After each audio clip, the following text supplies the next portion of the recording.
बिस्मिल्लाहिर्रहमानिर्रहीम। आज का हमारा टॉपिक है वला तनाज़ाऊ, झगड़ा मत करो। कुरान और हदीस में दोनों जगह ये आया है और अल्लाह ने और अल्लाह के नबी ने इस चीज़ से मना किया है। तो आज हम देखते हैं कि मुसलमानों का जो आज हाल है वो भी आपस के लड़ाई झगड़ों की वजह से। अगर मुसलमान आपस की तकसीम से बचें और लड़ाई झगड़ों को छोड़ें तो दुनिया की ताकतवर कुव्वत बन सकते हैं। मुआशरे में जब लोग मिलजुल कर साथ रहते हैं तो कभी लड़ाई झगड़े की नौबत भी आ जाती है, लेकिन कुरान और सुन्नत में गौर करने से ये बात वाज़े होती है कि अल्लाह ताला और अल्लाह के नबी को मुसलमानों के बायमी झगड़े किसी कीमत पर पसंद नहीं, बल्कि हुक्म यह है कि हत्तल अमकान आपस की रंजिशों और झगड़ों को, बाहिमी नफरतों और अदावतों को ख़त्म करें। चुनाचे कुरान करीम में अल्लाह ताला का इरशाद है, इन्नमल मुमिनूना इख्वा, मोमिन तो आपस में भाई भाई हैं। फ़अस्लिहू बैना अखवैकुम, तो अपने भाइयों के दरमियान सुलह करा दिया करो। वत्तकुल्लाह, और अल्लाह से डरो। लअल्लकुम तुरहमून, ताकि तुम पर रहम किया जाए। सूरह हुजरात की आयत नंबर 10। हकीकत तो यह है कि तमाम मुसलमान आपस में भाई भाई हैं, इसलिए अपने दो भाइयों के दरमियान अगर कोई रंजिश या लड़ाई हो गई है तो तुम्हें चाहिए कि इनके दरमियान सुलह कराओ और ताल्लुकात अच्छे बनाओ, और सुलह कराने में अल्लाह से डरो ताकि तुम्हारे साथ रहम का मामला किया जाए। कितनी प्यारी आयत है अल्लाह ताला जो कुरान में हमें हुक्म दे रहे हैं। लड़ाई झगड़े मुसलमानों के दरमियान बाहिमी इत्तफाक और इत्तेहाद, मोहब्बत और मिलाप पैदा करने में रुकावट बनते हैं। इन्हीं लड़ाई झगड़ों की वजह से एक दूसरे के दिल में बुग़्ज़, नफरत और कीना पैदा होता है। हत्तल अमकान कोशिश यही करनी चाहिए कि झगड़े की नौबत ही ना आए, क्योंकि झगड़ालू इंसान अल्लाह के नज़दीक सबसे नापसंदीदा है। लेकिन अगर बिलफर्ज कभी झगड़ा हो जाए तो दूसरे फरीक को माफ़ करके झगड़ा ख़त्म कर देना चाहिए, क्योंकि आपस में सुलह करने और झगड़ा ख़त्म करने की कुरान में और अहदीस मुबारका में बहुत ज़्यादा तरगीब दी गई है। हज़रत आयशा रज़ी अल्लाह ताला अन्हा से रवायत है कि नबी करीम सल्लल्लाहु अलैहि वसल्लम ने फरमाया, अल्लाह के यहाँ सबसे मबगूज़ यानी सबसे ज़्यादा नापसंदीदा शख्स वो है जो सख्त झगड़ालू हो। सही बुखारी। इब्न अब्बास रज़ी अल्लाह ताला अन्हुम रवायत है कि नबी करीम सल्लल्लाहु अलैहि वसल्लम ने इरशाद फरमाया, अपने भाई से झगड़ा मत कर और उसके साथ नामुनासिब मजाक मत कर, और उसके साथ ऐसा वादा ना कर जिसको तू पूरा ना कर सके और वादा खिलाफी करे। तिरमिज़ी। जो शख्स हक पर होने के बावजूद झगड़ा छोड़ दे उसके लिए जन्नत के बीचों बीच घर बनाया जाएगा, और जो शख्स अपने अखलाक अच्छे करेगा इसके लिए जन्नत के ऊपर के हिस्से में घर बनाया जाएगा। इब्न माजा। यानी जो शख्स हक पर होने के बावजूद ये ख्याल करता है कि अगर मैं हक का ज़्यादा मुतालबा करूँगा तो झगड़ा खड़ा हो जाएगा, इसलिए इस हक को वो छोड़ देता है ताकि झगड़ा ख़त्म हो जाए, तो उसके लिए नबी करीम सल्लल्लाहु अलैहि वसल्लम ने जन्नत के बीचों बीच घर दिलवाने की जिम्मेदारी ली है। इससे अंदाज़ा लगाएं कि नबी करीम सल्लल्लाहु अलैहि वसल्लम को झगड़ा ख़त्म कराने की कितनी फ़िक्र थी। और फिर अल्लाह ताला कुरान में कहते हैं, वअतीउल्लाह व रसूलहू, और अतात करो अल्लाह की और उसके रसूल की। वला तनाज़ाऊ, और झगड़ा मत करो। फतफशलू, वरना तुम नाकाम हो जाओगे। अब यहाँ पे सूरह अनफाल में अल्लाह ताला कहते हैं, अल्लाह और उसके रसूल का हुक्म मानो और आपस में मत झगड़ो, वरना बुज़दिल हो जाओगे और तुम्हारी हवा उखड़ जाएगी, और सब्र करो, बेशक अल्लाह सब्र करने वालों के साथ है। सूरह अनफाल आयत नंबर 46। इसी तरह से अल्लाह ताला सूरह बनी इसराइल में कहते हैं, वकुल्ली इबादिया, और कह दो मेरे बंदों से। आप सल्लम से खिताब है दर हकीकत कि ए नबी करीम सल्लम मेरे बंदों से कह दीजिए कि ज़बान से ऐसी बात कहा करें जो बेहतरीन हो। दरअसल ये शैतान है जो इंसानों के दरमियान फसाद डलवाने की कोशिश करता है। हकीकत यह है कि शैतान इंसान का खुला दुश्मन है। सूरह बनी इसराइल की आयत नंबर 53। अगर मुसलमानों की दो जमातें आपस में लड़ पड़ें तो तीसरे आदमी या तीसरे जमात पर अल्लाह ताला ने यह फर्ज आयद किया है कि वो इनमें इंसाफ के साथ सुलह करवा दें। इसीलिए सूरह हुजरात की आयत नंबर 9 और 10 में अल्लाह ने कहा, अगर मुसलमानों की दो जमातें बाहिम लड़ पड़ें तो उनमें सुलह करा दो। बेशक मुसलमान भाई भाई हैं, बस अपने दो भाइयों में सुलह करा दिया करें। हजरत अबू हुरैरा रजी अल्लाह ताला अन्हु कहते हैं कि नबी करीम सल्लल्लाहु अलैहि वसल्लम ने फरमाया, आपसी फूट और बुग़्ज़ और अदावत की बुराई से इज्तनाब करो, क्योंकि ये दीन को मूंढने वाली है।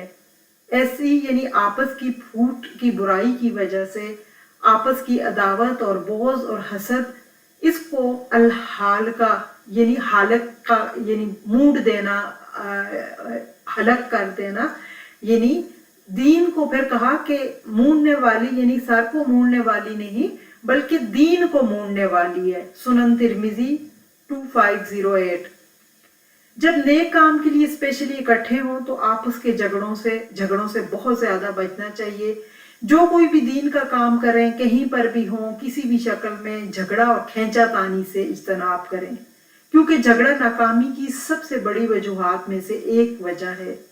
कामयाब होने के ख्वाह सारे असबाब मौजूद हों, हर चीज बेहतरीन हो, लेकिन अगर आपस का झगड़ा इनफरादी और इज्तमाई दोनों सतह पर अगर आपस का झगड़ा, तो फिर नाकामी की सबसे बड़ी वजह यही होती है, क्योंकि बरकतें ऐसी जगह से उठ जाती हैं जहां पर झगड़े हों। और खुसूसन फिक़ही मसाइल पर झगड़े के जो नुकसानात होते हैं, अगर इबादात और फिक़ही मसाइल पर झगड़ा हो तो अवामुन नास स्पेशली जो लोग दीन की तरफ आना चाहते हैं वो दीन से दूर हो जाते हैं। कहाँ जिस उम्मत के ज़िम्मे अल्लाह ने गैर मुस्लिमों को तबलीग करना लगाई थी जिम्मेदारी, वो आपस ही के झगड़ों में अपनी सलाहियतों को बर्बाद कर देते हैं। और खुसूसन नौजवान तबका जो दीन की तरफ आना भी चाहता है वो इस तरफ राग़ब नहीं होता और इनके इख्तलाफात पर जो है वो दीन से बाकी अवाम जो है वो दूर हो जाती है। और दीन वालों की लड़ाइयाँ अवामुन नास को दीन से दूर करने का सबब बनती हैं। लोग जब आपस में लड़ने लगते हैं तो फिर उनकी असल तवज्जो अपने असल मकसद से हट के लड़ाई झगड़े और उसके जवाब देने में और दिलों में बुग़्ज़ और इन चीज़ों में खर्च हो जाती है। रसूलुल्लाह सल्लल्लाहु अलैहि वसल्लम नमाज में सफ़बंदी पर बहुत जोर देते थे।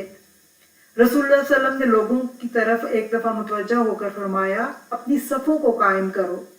ये बात आप सल्लल्लाहु अलैहि वसल्लम ने 3 मरतबा कही। अल्लाह की कसम, तुम ज़रूर अपनी सफ़ें सीधी करोगे, वरना अल्लाह ताला तुम्हारे दिलों के दरमियान मुखालफत डाल देगा। अबू दाऊद। अगर फर्ज करें कहीं पर झगड़ा हो गया है तो फिर झगड़े का खात्मा कैसे मुमकिन है?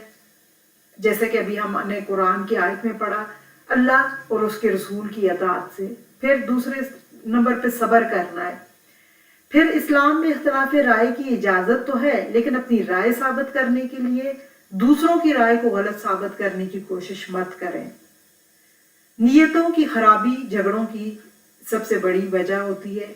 आपस के इख्तलाफात से ये पता चलता है कि जैसे नियतों में भी जो है वो खराबी आ गई है और लोग अपने असल मकसद से हट जाते हैं। अब यहाँ पे देखना हमने कि जब स्पेशली कोई नेक काम करने के लिए लोग इकट्ठे होते हैं तो ऐसी जगहों पे सब्र बहुत करना पड़ता है और इसके बगैर इंसान झगड़ों से बच ही नहीं सकता, क्योंकि मुख्तलिफ तबीयतों के इख्तलाफात की वजह से आपस में एक दूसरे की बातों पे सब्र करना पड़ता है। हर इंसान का अपना एक अंदाज, तरीका और अपना वो स्टाइल होता है।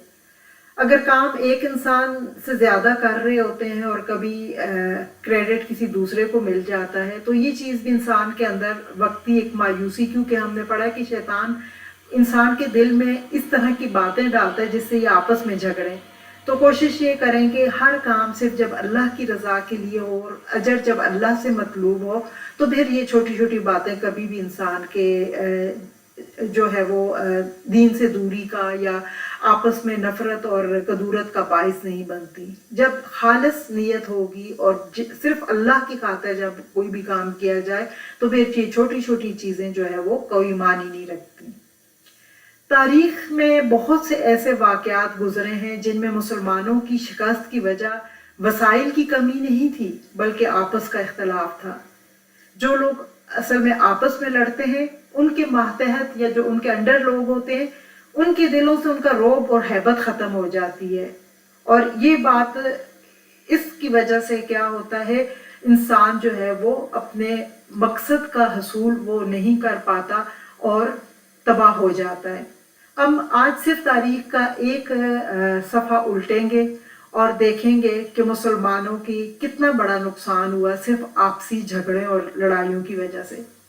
892 ہجری بمطابق 1492، یعنی تقریباً آپ کہہ لیں 15ویں صدی کا آخر ہے، ہسپانیہ میں مسلم اقتدار کا سورج جو ہے وہ ہمیشہ ہمیشہ کے لیے غروب ہو گیا، اور ان کی آخری ریاست جو غرناطہ وہ مسیحوں یعنی عیسائیوں کے قبضے میں چلی گئی، اور اس واقعے کو تاریخ میں سقوط غرناطہ کے نام سے یاد کیا جاتا ہے۔ ہسپانیہ میں آخری مسلم جو ریاست تھی اور وہ غرناطہ کے حکمران عبداللہ نے جب چابیاں وہاں کی جب ہی مسلمانوں کو نکالا گیا اور اس کی چابیوں کی جو ہے وہ حوالے کرنے لگے، جو وہاں کا عیسائی بادشاہ تھا فرڈینینڈ، اور اس کے سامنے جب ہتھیار ڈالے گئے تو اس وقت جو ہے عبداللہ کی والدہ نے جو تاریخی جملہ بولا تھا جو آج بھی کتابوں میں محفوظ ہے، تو اس نے کہا تھا جس چیز کی حفاظت تم مردوں کی طرح نہ کر سکے اس کے چھن جانے پہ عورتوں کی طرح آنسو کیوں بہاتے ہو؟ اس پر آنسو بہانے کا کیا فائدہ؟ یہ وہ تاریخی الفاظ ہیں جو مسلم ہسپانیہ یا اندلس جس کو کہا جاتا ہے کہ آخری حکمران ابو عبداللہ کی والدہ نے اس وقت کہے جب غرناطہ کی چابیاں مسیحی حکمرانوں کے حوالے کر کے ہمیشہ ہمیشہ کے لیے غرناطہ سے جلا وطن ہو رہے تھے۔ اس نے جب آخری نگاہ اپنے آباء و اجداد کے ورثے پہ ڈالی تو اس کی آنکھیں امڑ آئیں، اس میں آنسو امڑ آئے۔ اس مقام پر جہاں ابو عبداللہ کی آہ نکلی تو عیسائیوں نے مسلمانوں کی اس کو شکست کے طور پر جانا، اور اس طرح سے ہمیشہ ہمیشہ کے لیے مسلمانوں کی حکمرانی ختم ہو گئی اسپانیہ سے۔ اور اگر آپ اس کے سیاسی منظرنامے پر ایک نگاہ ڈالیں اور اس کہانی کا آغاز جو تھا تقریباً 800 سال قبل جبل طارق جو ہم تاریخ میں پڑھتے ہیں، یا جبرالٹر کے ساحل پر طارق بن زیاد نے جب ہی وہاں کے بادشاہ کنگ راڈرک کو شکست دی کر وہاں پر فتح حاصل کی تھی، اور موسیٰ بن نصیر اور طارق بن زیاد نے اسپانیہ میں مسیحوں کی حکومت کا خاتمہ کر کے وہاں پر مسلمان حکومت قائم کی، اور دمشق کے انقلاب کے بعد اسلامی خلافت جو تھی وہ تو بغداد میں منتقل ہو گئی، اور اندلس کی حکمرانی جو تھی اموی شہزادہ، کیونکہ اس وقت سلطنت امیہ تھی، عبد الرحمن داخل کو مل گئی۔ وقت گزرتا گیا اور اندلس کی حکومتیں بدلتی رہیں اور مسلمان اندلس میں مضبوط اور مستحکم ہوتے چلے گئے۔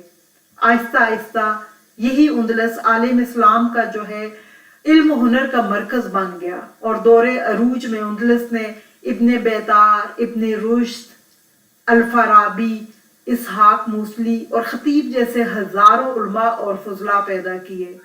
800 سال مسلمانوں نے یہاں پر حکومت کی۔ پھر 800 سال بعد جب مسلمانوں کا زوال شروع ہوا، اور زوال کی اصل وجہ کیا تھی؟ آپس کے جھگڑے، آپس کے اختلافات اور اندرونی انتشار۔ مسلمانوں نے اپنے ہی مسلمان بھائیوں کے ساتھ بغاوت کی اور اندرونی دلوں کے بغض اور حسد کی وجہ سے غیر مسلموں کا ساتھ دیا۔ یہی ابو عبداللہ جو آخری بادشاہ تھا سلطنت ہسپانیہ کا یا اندلس کا، اس نے عین وقت پہ جب اس کے باپ کے جو ہے وہ حکمران تھا، صرف حکمرانی کا لالچ اور اندرونی عداوت کی وجہ سے اپنے باپ کے خلاف اور اپنے سگے چچا کے خلاف جو ہے وہ غیر ملکیوں کی مدد کی اور ان کے ساتھ مل کر ان کے اوپر حملہ کیا، صرف اقتدار کی ہوس میں آ کر۔ اور پھر کیا ہوا؟ اس کو وقتی طور پر تو جو ہے وہ کنگ راڈرک نے اور اس کی جو بیوی تھی، دونوں یہ جو ہے عیسائی تھے، ملکہ انزبیلا کے نام سے جسے تاریخ میں جانا جاتا ہے، اور ان دونوں نے صرف آپس میں شادی کر کے اپنی سلطنت کو وسیع کرنے کے لیے، اور مسلمانوں سے چونکہ ان کو سخت نفرت تھی تو اس دشمنی کا بدلہ لینے کے لیے، اور عبداللہ نے جو ہے عین وقت پہ غداری کی اپنے باپ کے ساتھ اور ان کے ساتھ مل گیا۔ وقتی طور پر تو اس کو جو ہے عبداللہ کو سلطنت ملی، لیکن چند ہی سالوں کے بعد اس کو بھی جو ہے وہ بے دخل کر دیا گیا، اور آخری جو مسلمانوں کے پاس صرف ایک ریاست رہ گئی تھی غرناطہ کی، جو محدود ہو کے ایک چھوٹی سی مسلمان جو ہے وہ تھے، وہاں پر جو ہے وہ عیسائیوں کا قبضہ ہو گیا، اور سب کے سب اس ابو عبداللہ سمیت، بادشاہ سمیت سب کے سب مسلمانوں کو وہاں سے بے دخل کر دیا گیا، اور مسلمانوں کے ایسے زوال کی تاریخ ہے جو مسلمان وہاں پر رہ گئے ان کو زبردستی عیسائی بنایا گیا، ان پر ظلم و ستم کے پہاڑ توڑے گئے، اور زیادہ تر اکثریت جو ہے وہ ہجرت کر کے کشتیوں کے ذریعے، کچھ رستے میں ڈوب گئے، کچھ ہجرت کر کے ملک چھوڑنے پر وہ ملک ہسپانیہ جس پر مسلمانوں نے 800 سال حکومت کی تھی، اس طرح سے رسوا کر کے مسلمانوں کو وہاں سے نکالا گیا۔ اور اس زوال کی جو اصل وجہ تھی، جب تک مسلمان آپس میں متحد رہے، انہوں نے دنیا میں حکمرانی کی، وہ ایک قوت ہے جس سے ہیبت سے، جن کے نام کی ہیبت سے دنیا کانپتی تھی، لیکن جب آپس کے جھگڑوں میں پڑ کے، اقتدار کی ہوس میں بیٹا باپ کے خلاف اور بھائی بھائی کے خلاف برسر پیکار ہوا، تو فائدہ اصل غیر مسلموں کو ہوا۔ مسلمان آپس میں کٹتے گئے اور دوسری طاقتوں نے ان سے فائدہ اٹھایا۔ تو آج بھی ہمیں جو سمجھنے کی ضرورت ہے کہ مسلمانوں کو متحد ہونا ہے، ایک کاز کے لیے، ایک مقصد کے لیے، ایک اللہ، ایک دین کی خاطر، تاکہ ہم دنیا میں پھر سے، اگر دوبارہ سے مسلمانوں نے عروج حاصل کرنا ہے اور دنیا میں دوبارہ اگر وہ چاہتے ہیں کہ وہ ان کی وہ کھوئی ہوئی عزت جو اللہ نے انہیں دی تھی، تو اس کے لیے چھوٹے چھوٹے لڑائی جھگڑے فقہی مسائل پہ اور ان میں توانائیاں خرچ کرنے کے بجائے اصل جگہ پہ اپنی صلاحیتوں کو لگائیں، اپنی توانائیوں کو لگائیں۔ اللہ تعالیٰ ہمیں ان آپس کے انتشار سے اور آپسی جھگڑوں سے بچائے، اور اصل کام جو دین کا ہے ہم سے وہ لے لے۔ آمین۔